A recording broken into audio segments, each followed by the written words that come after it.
Assalamualaikum warahmatullahi wabarakatuh. Alhamdulillahi rabbil alamin wa bihi nasta'inu ala umuri dunya waddin, wassalatu wassalamu ala asyrafil mursalin sayyidina Muhammadin wa ala alihi wa ashabihi ajma'in. Subhanaka la ilma lana illa ma 'allamtana innaka antal alimul hakim. Rabbi shrah li sadri wa yassir li amri wahlul 'uqdatam min lisani yafqahu qawli, amma ba'du. Fa inna asdaqal hadits kitabullahi ta'ala wa khairal hadi hadi Muhammadin sallallahu alaihi wasallam wa syarral umuri muhdatsatuha wa kullu muhdatsatin bid'ah wa kullu bid'atin dhalalah wa kullu dhalalatin finnar. Hadirin hadirat jamaah sekalian, kita akan lanjutkan pengajian tafsir kita. Kita masih dalam surah Al-Baqarah. Hari ini kita masuk pada ayat yang ke-262. Bismillahirrahmanirrahim. Qala al-musannifu rahimahullahu ta'ala wa ghafara lahu wa liwalidayhi wa limasyayikhihi wa nafa'ana bihi wa bi'ulumihi wa bikum fid dharaini amin. Radiyallahu ankum. Qala radiyallahu an. Alladzina yunfikuna amwalahum fi sabilillahi thumma la yutbi'una ma anfaqu mannaw wala adha.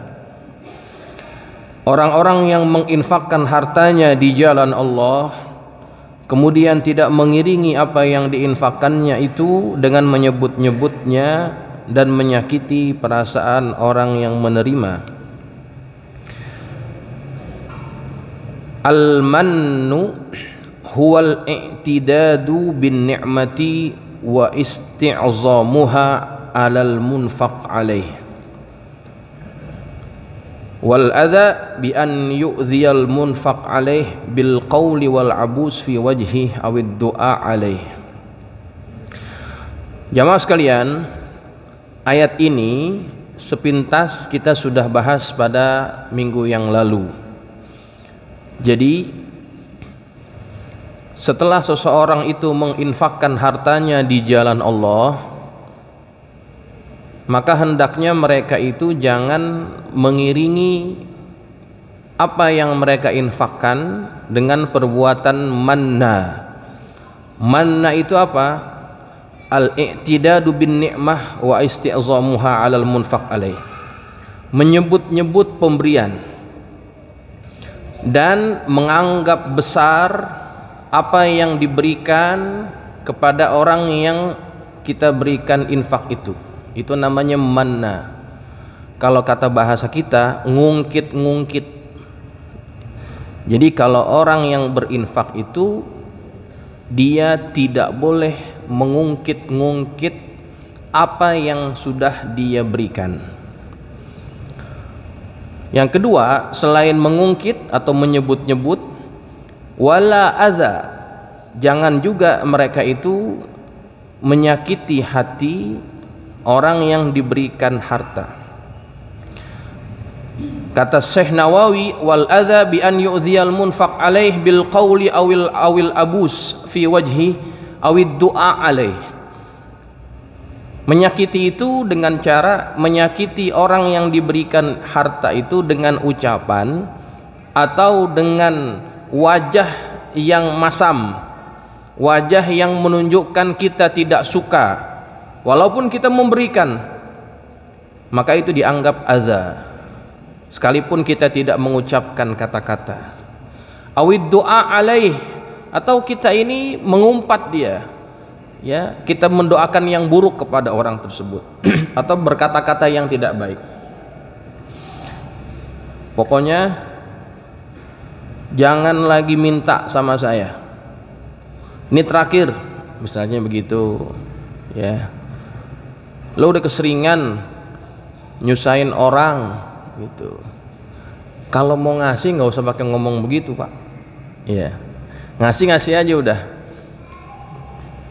Perbuatan-perbuatan itu tadi, kita nyakitin orang yang kita kasih tapi kita nyakitin, atau kita nggak ngomong, cuma muka kita nggak enak dilihat, muka kita asem, itu juga dilarang oleh Allah Subhanahu wa ta'ala. Atau tadi mengatakan hal-hal yang bersifat laknat ya, atau berkata yang buruk kepada orang-orang yang kita berikan harta. Jadi jamaah sekalian, inilah syarat yang harus dilakukan oleh orang yang memberikan harta di jalan Allah. Nanti tuh di ayat yang setelah ini ya, 2 ayat setelah ini akan dijelaskan oleh Allah apa balasan bagi orang yang berinfak tapi suka nyebut-nyebut atau dia menyakiti hati orang yang diberikan. Tapi itu nanti ya. Kemudian wakila wal al muradu huna al mannu 'ala Allah wa huwa al ujub. Yang ada juga pendapat yang mengatakan yang dimaksud dengan al mannu ini adalah al mannu 'ala Allah, menyebut-nyebut terhadap Allah akan perbuatan dia. Dia kan berinfak di jalan Allah, tapi dia merasa ujub dengan apa yang diberikan. Ujub beda dengan takabur ya. Ujub itu beda dengan takabur. Takabur itu ada unsur merendahkan orang lain, membesarkan diri dan merendahkan orang lain, itu takabur. Kalau bahasa Nabi, batarul haq wa ghamtun nas, menolak kebenaran, merendahkan orang lain. Tapi kalau ujub ini kita merasa kagum dengan amal kita. Kita sih nggak ngomong sama orang, cuman hati kita kadang-kadang ngomong, ini masjid nih kalau bukan gua nih nggak jadi gitu. Dia nggak ngomong, cuman dalam hati. Sejak gua jadi pengurus nih banyak perubahan kayaknya di masjid. Tuh ujub tuh ya. Nah, pendapat ini mengatakan sifat yang kayak begitu, walaupun memang betul atas sumbangan kita, misalnya masjid ini jadi, sekolah ini jadi, ataupun apa-apa yang kita berikan itu kelihatan. Tapi kalau ada sifat itu, dia disebut al-mannu, artinya menyebut-nyebut. Wal adza li sahibin nafaqah. Sedangkan adza dalam pendapat yang lain yaitu apa yang berkaitan dengan orang yang kita berikan nafkah itu, kita berikan sumbangan bantuan ya. Baik. Kemudian maka apa balasan bagi orang yang menginfakkan hartanya namun tidak diiringi dengan sifat-sifat tadi? Lahum ajruhum ay thawabu infaqihim, bagi mereka itu memperoleh pahala, yakni pahala dari infak yang mereka berikan. Inda rabbihim, di sisi Tuhan mereka, ay fil jannah, nanti di surga. Wala khaufun alaihim, ay fala yakhafuna faqda ujurihim wala yakhafuna al-adab al-battah, yakni tidak ada rasa takut pada mereka. Rasa takut apa? Mereka tidak perlu merasa takut akan kehilangan pahala dari infak mereka itu, dan mereka tidak perlu takut akan azab Allah sama sekali. Orang yang berinfak ikhlas karena Allah, tidak menyebut-nyebut dan juga tidak menyakiti hati orang yang diberikan, dapat pahala, dan mereka nggak perlu risau pahala itu akan hilang. Dan mereka tidak perlu risau, mereka akan diberikan adab, semuanya dijamin oleh Allah. Jadi jamaah sekalian, di antara ganjaran orang yang berinfak atau bersedekah itu, Allah akan selamatkan mereka dari azab. Di dalam Al-Quran Allah menyebutkan bahwa ketika ada orang yang sudah berada di alam akhirat, kemudian mereka berkata kepada Allah, laula akhartani ila ajalin qarib, seandainya engkau tangguhkan sebentar ajalku, sebentar saja, fa asaddaqa, apa kata dia? Aku pasti akan bersedekah. Perbuatan yang lain gak disebut, sedekah yang disebut pertama kali. Artinya memang sedekah ini adalah amalan yang orang yang sudah berada di alam akhirat dia akan merasakan perbedaannya dengan orang yang tidak suka bersedekah. Azab akan dijauhkan daripada dia, nikmat-nikmat kubur akan diberikan kepada dia. Tuh orang yang berinfak balasannya seperti itu. Walahum yahzanun dan tidak ada rasa dan mereka tidak bersedih hati ala ma khalafu min khalfihim, atas apa yang mereka tinggalkan. Jadi mereka tidak perlu risau akan apa yang mereka tinggalkan itu. Nazalat hadhil ayah, ayat ini turun fi haqqi Utsman bin Affan wa Abdurrahman bin Auf. Ayat ini turun berkaitan dengan hak Utsman bin Affan dan Abdurrahman ibn Auf, dua orang sahabat yang kaya raya. Utsman dengan Abdurrahman bin Auf. Kayaan siapa? Utsman atau Abdurrahman bin Auf? Menurut riwayat, kekayaan Abdurrahman bin Auf itu lebih banyak dibandingkan kekayaan Utsman. Tapi dua-duanya memang konglomerat, orang kaya. Ya. Apa ceritanya tentang mereka ini? Karena kata pengarang kitab, ini ayat berkaitan dengan nih dua orang nih, Utsman dengan Abdurrahman bin Auf.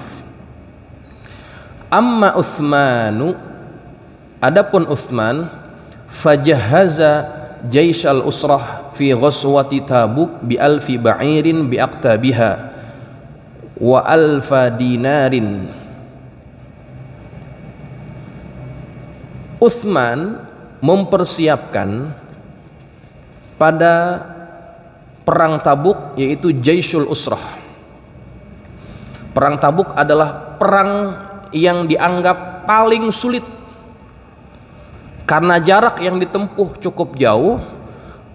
Musim yang ada pada waktu itu musim panas, sehingga banyak dari kalangan umat Islam itu yang merasa keberatan, dan tentunya ada persiapan yang lebih, yang ekstra yang perlu dipersiapkan oleh pasukannya Rasulullah.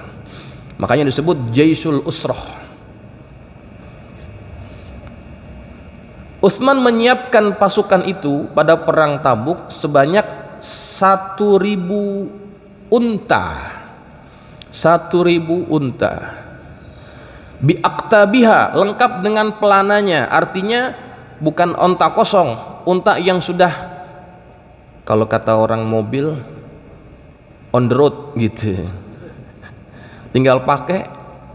Ya, itu unta tinggal pakai. Wa alfa dinar, dan bukan hanya 1.000 onta yang dikasih sama Utsman, disiapin juga 1.000 dinar. 1.000 dinar, Masya Allah. Kita hitung Pak ya, 1 dinar sama dengan 4,25 gram emas. 1 dinar. Kalau 1.000 tinggal kali berapa tuh? 4.250 dinar. 4.250, maaf, betul nggak? 1 dinar 4,25 gram. Dia kasih 1.000, kan tinggal kali 1.000 ya.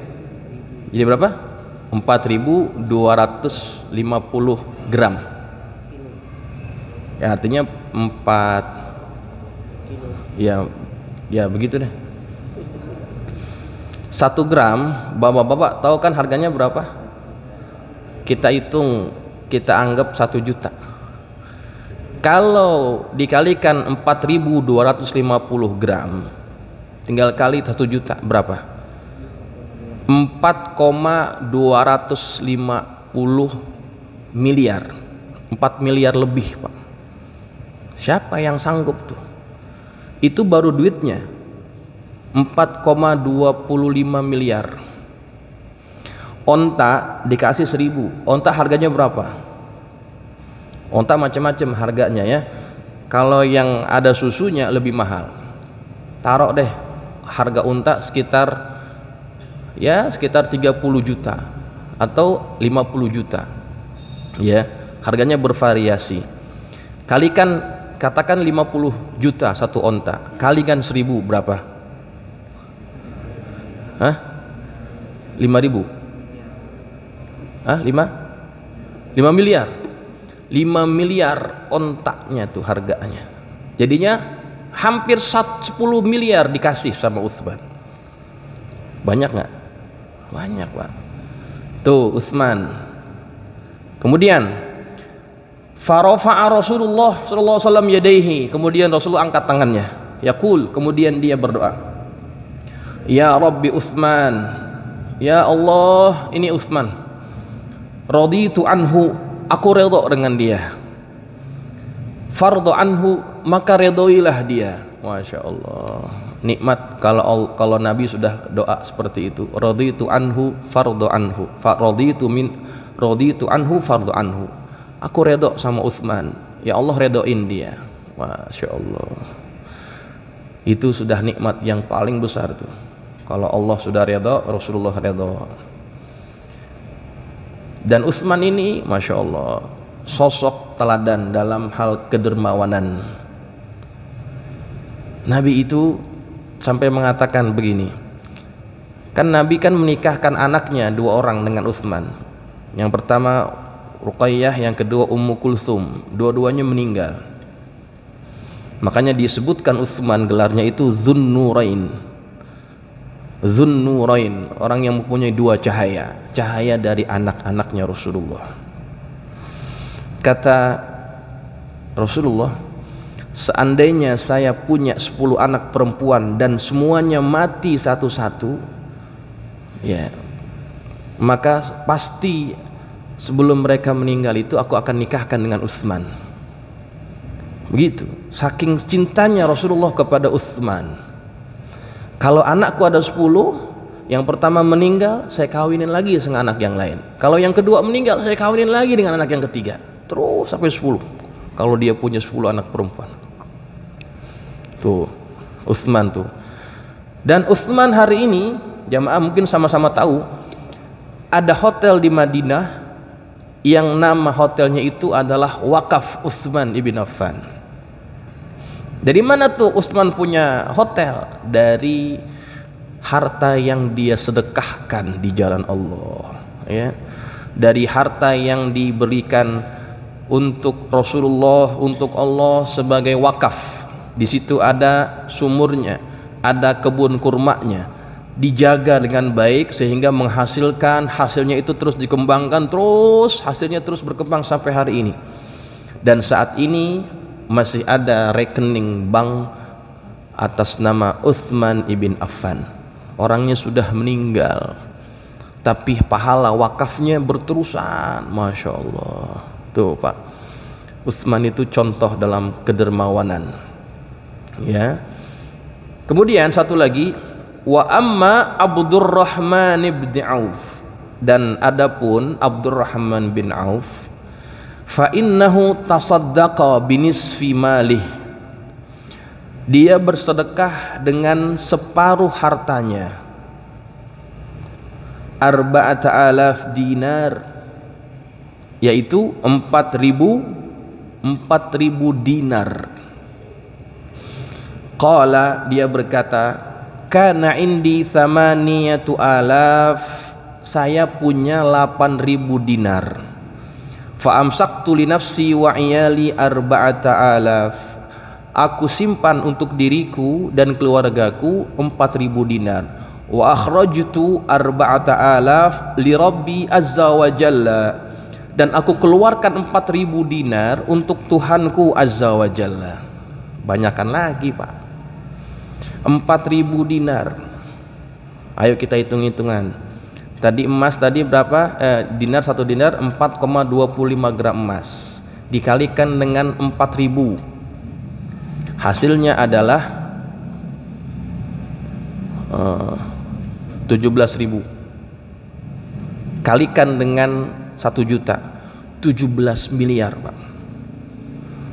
Sedekah yang diberikan Abdurrahman bin Auf untuk perang Tabuk 17 miliar. Coba, banyak nggak tuh? Banyak, luar biasa. Kemudian faqala Rasulullah sallallahu alaihi wasallam, Rasulullah bersabda, barakallahu laka fima amsakta wa fima a'taita. Semoga Allah memberkahimu pada apa yang kamu tinggalkan dan apa yang kamu berikan. Doa Nabi begitu kepada Abdurrahman bin Auf, ya.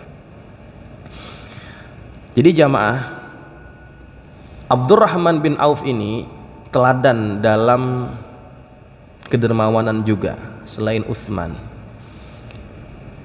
Dia ini ketika datang ke Madinah nggak punya apa-apa, miskin, tapi dia ini punya jiwa entrepreneur, jiwa dagangnya itu cukup kuat.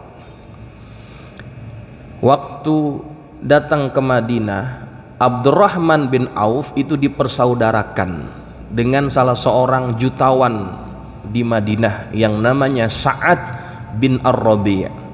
Dia kaya nih, kaya. Ketika dipersaudarakan oleh Nabi bersama Abdurrahman bin Auf, dipersaudarakan dengan Sa'ad bin Rabi'. Sa'ad bin Rabi' sampai ngomong begini, saya sekarang saudara kamu, saya ini orang kaya di Madinah, harta saya separuh saya kasih sama kamu. Separuhnya Pak. Ada nggak begitu orang sama saudara? Ini bukan saudara kandung, saudara yang dipersaudarakan.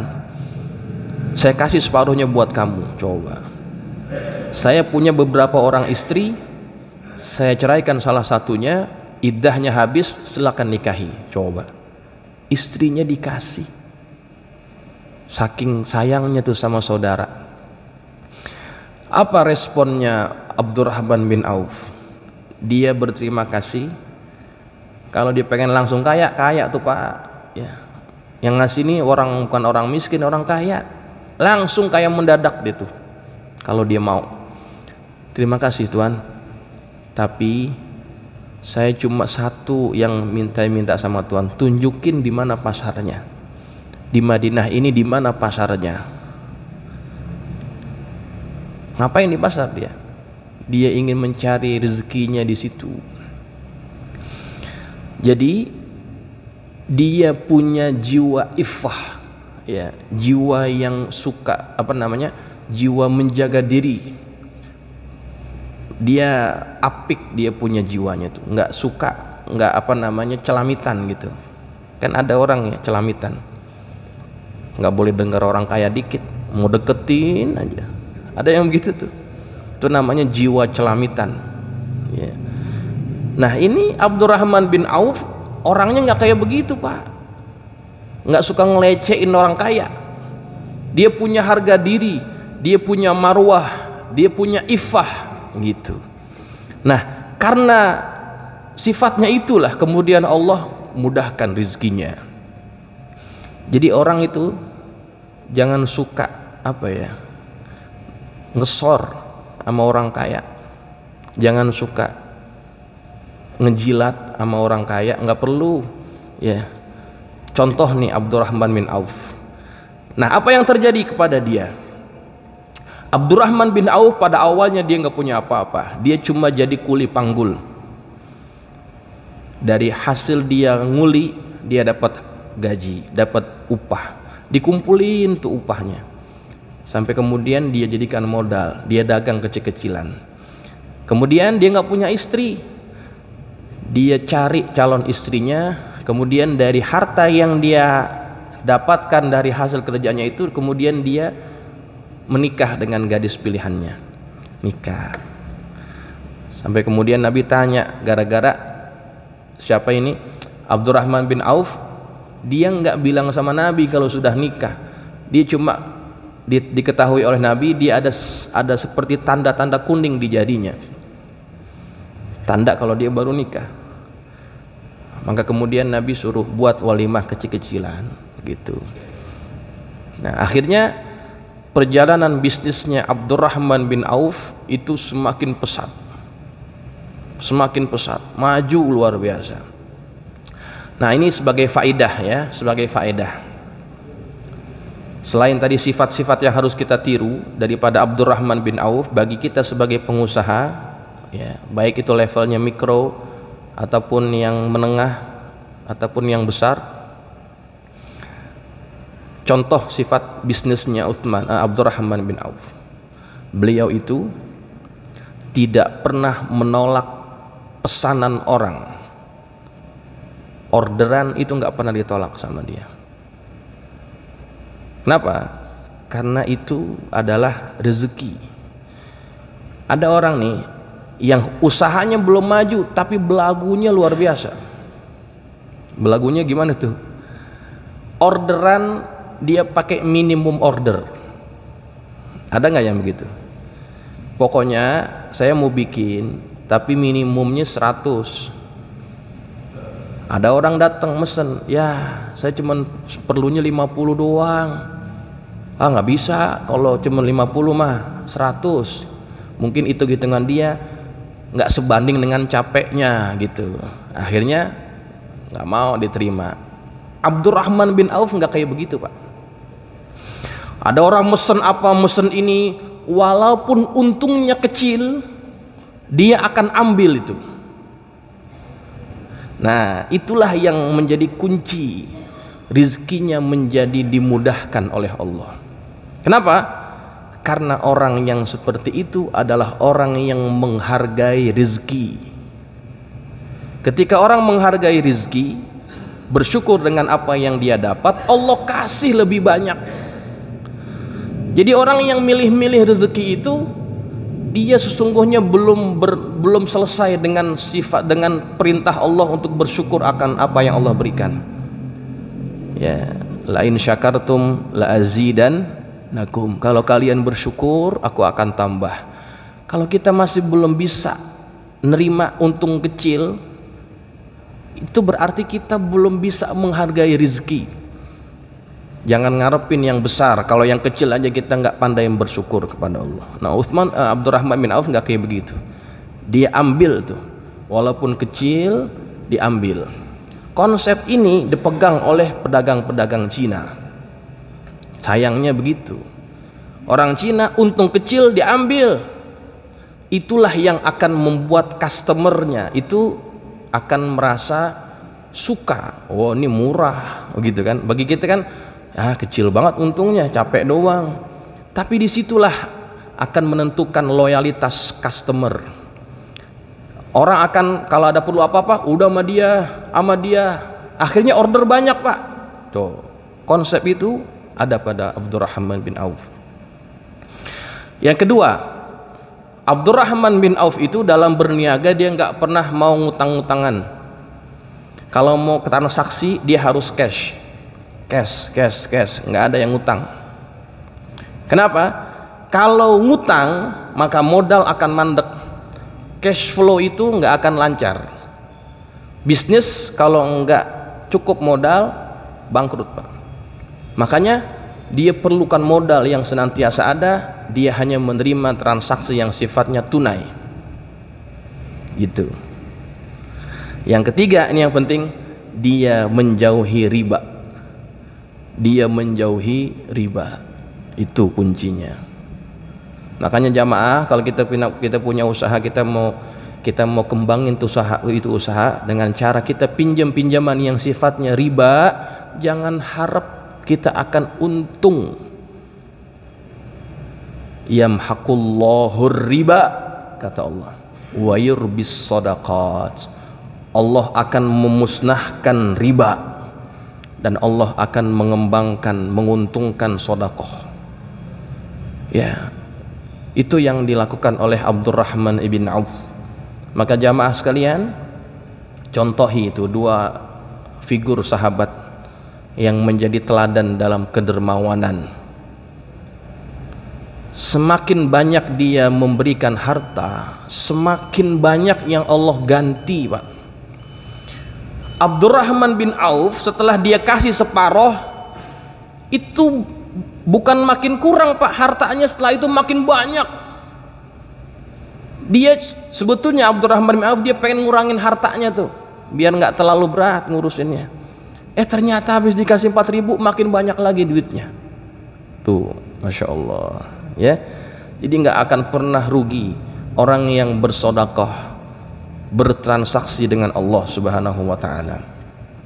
Sedikit lagi, wal ma'na alladzina yu'inuna al-mujahidina fi sabilillah bil infaqi 'alaihim fi hawaijihim wa mu'natihim wa lam yakhtur bi balihim syai' minal manni wal adha. Jadi ayat ini maknanya adalah orang-orang yang membantu mereka yang berjihad di jalan Allah dengan infak untuk memenuhi hajat mereka dan keperluan mereka, dan tidak terlintas di dalam pikiran mereka itu sedikit pun daripada artinya menyebut-nyebut dan juga menyakiti apa yang telah diberikan. Jadi kasih udah kasih aja, jangan pakai ada embel-embel, ya. Nah, jamaah sekalian, sikap ini harus kita jaga kalau kita ingin dapat pahala dari apa yang kita sudah berikan. Zaman sekarang, zaman serba ingin ditonton orang, seringkali apa yang kita berikan itu kita perlu publish, kita perlu posting. Di mana? Di media sosial. Ini penyakit, ya, penyakit. Jangan sampai kita ini orang-orang yang ngaji bikin hal yang kayak begitu, nggak penting, ya. Kitanya nggak usah perlu penghargaan daripada orang akan apa yang kita sudah berikan, ya.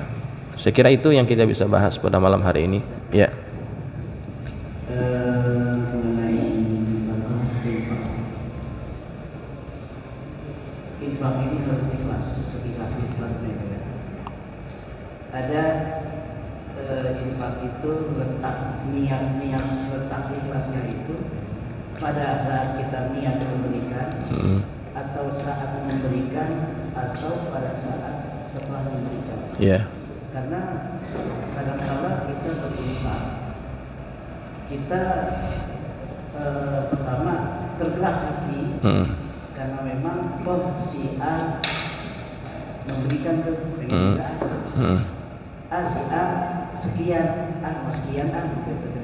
apakah itu masuk ke dalam kategori ikhlas ketika adanya himbauan atau adanya ajakan, atau meniru daripada perbuatan kawannya yang memang berinfak. Yeah. Nah, terus yang kedua mengenai riba ini, terutama modal. Di sini banyak kita temui UMKM. Nah, UMKM itu kan diberikan modal ke pemerintah melalui BNI, ya, seperti ini, terkenal BNI. Dan itu modal diberikan, dan di situ memang ada istilahnya pengembalian dan bunga di situ. Nah, apakah ini termasuk riba? Karena memang kita butuh akan modal tersebut di UMKM. Nah, mohon jelaskan.